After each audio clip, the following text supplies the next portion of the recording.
an interesting question. So the answer is going to be the exact same that I just gave you, but let me read the question anyway, just because I know she'll either be here or listen to the replay.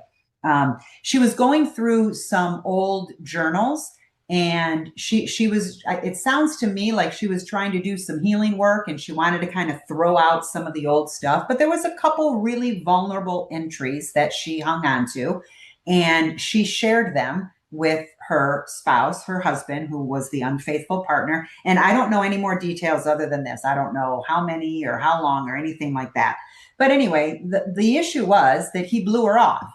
He basically was dismissive and then just was like, okay, great, let's just, move on. And he changed the subject. What did she really want in that moment? She wanted some empathy. She wanted him to say, I get it. I understand. Something, some sort of validation. And she didn't get it. And that's heartbreaking. The question is why? Why didn't he? Why didn't he show up for her? Why didn't he give her some empathy? Well, because of this. Shh, it went right over his head. I don't know if you could see that. Maybe I'm too high. I went like that. It went right over his head. Right over his head. And that's what's sad. Unfaithful partners who refuse to do the work, they end up causing more damage, even when they don't mean to. I don't know if he was like intentionally trying to hurt her. I have no idea who this couple is. I certainly don't know his name. I know her first name. There's so many times when the unfaithful partners cause more damage when they don't even mean to, but they're doing it because of the lack of education. They don't understand. They don't understand betrayal trauma. They don't understand stages. They don't understand the steps. They don't understand all kinds of stuff, which is why I'll kind of say our methodology is usually start with education. Once the unfaithful partners really start understanding what we teach, then they kind of like, oh, okay, that makes sense, right? There's stages to forgiveness. Oh, okay, that makes sense. You want the betrayed partner to trust you? You want your spouse to trust you again? Do you trust yourself? Well, no, not really. Do you trust her? Well, no, not really. Okay. So we have to teach you how to trust yourself. Stop asking the betrayed partner to trust you when you don't trust her and you don't trust yourself. See, so much of this is we lay the groundwork for all of the healing that has to happen. I do not want this to come across as sympathetic to the unfaithful partners, okay? But it always does, and I usually get some email, but that's okay. I have big shoulders. Unfaithful partners don't know this stuff. Remember when I said about excuses? They believe their excuses. They truly believe that it was because you guys were not having sex that they had an affair. They believe this stuff. We, as the betrayed, because we're on the other side of it, we know that most of this is wrong, but we try to convince them. But they're only hearing us because we're in our own box.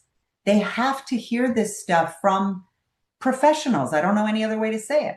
So that we can start teaching them. Society as a whole does not understand betrayal trauma. It does not. If you watch movies, right, where there's an affair, is it a realistic portrayal of what a couple goes through when an affair is discovered? No. Usually it's kind of like this affair is discovered. Let's just say it's the wife that's having the affair and she just ends it and goes back. And next thing you know, they're on a vacation in Hawaii.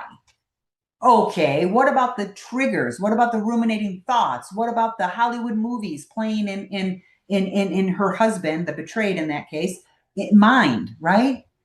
We do not have an accurate portrayal of betrayal trauma. So unfaithful partners, I kind of get it.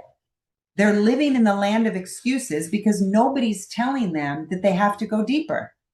Nobody's teaching them about triggers. That's why I spend so much time in the webinars teaching triggers so that people can really understand what triggers are. Triggers are not just these memories that never go away. They're things that physiologically change our body. Our heart races, our stomach drops, we can get nauseous, we can even have panic attacks, all because of a memory.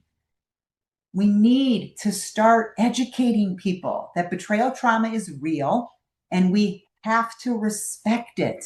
We have to want to understand it. So this particular husband who kind of dismissed her, I'll give you a basic answer. It probably triggered his shame cycle, a shame spiral, not cycle, spiral. So when she showed him the journal entries, he probably had that punch in the gut feeling, which guess what? It's a trigger. Everybody has triggers. They're not just for betrayed partners. He probably had that feeling in his gut, but he doesn't know how to deal with it. He's probably an emotional suppressor. So he just and went right into avoidance. Jumped right over it, went right over his head, said, I don't want to deal with it. Let's change the subject. Where are we going to dinner tonight, honey? Wow, those are great letters. What do you want to eat? Mexican or Chinese? Went right over it. And here she is, basically extending her hand, like, give me some empathy, give me some validation, give me something. And he can't.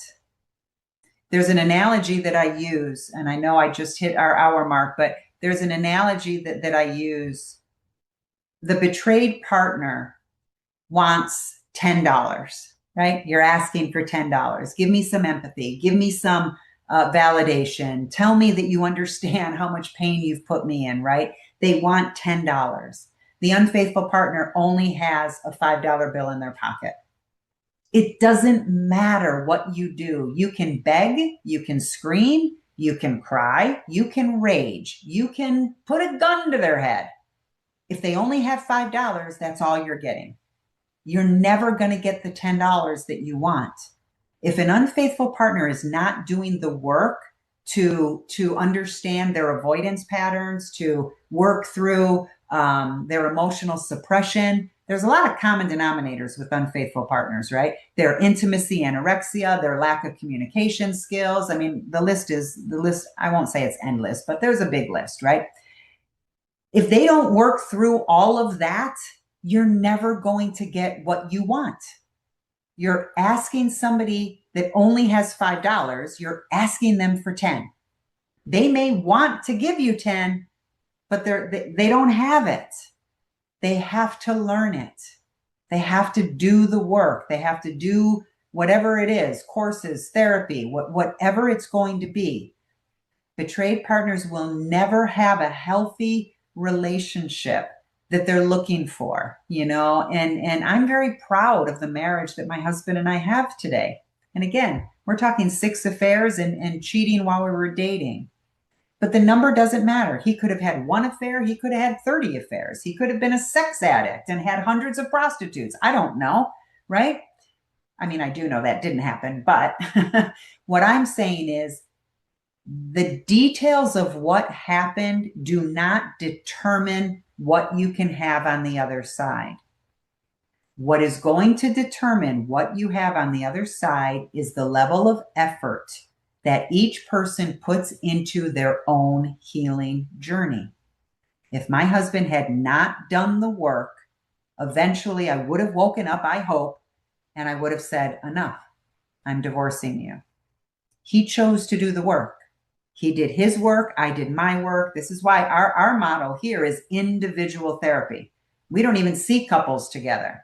Maybe down the road for a couple other issues or whatever, maintenance kind of stuff. But this is an individual journey that each person needs to take.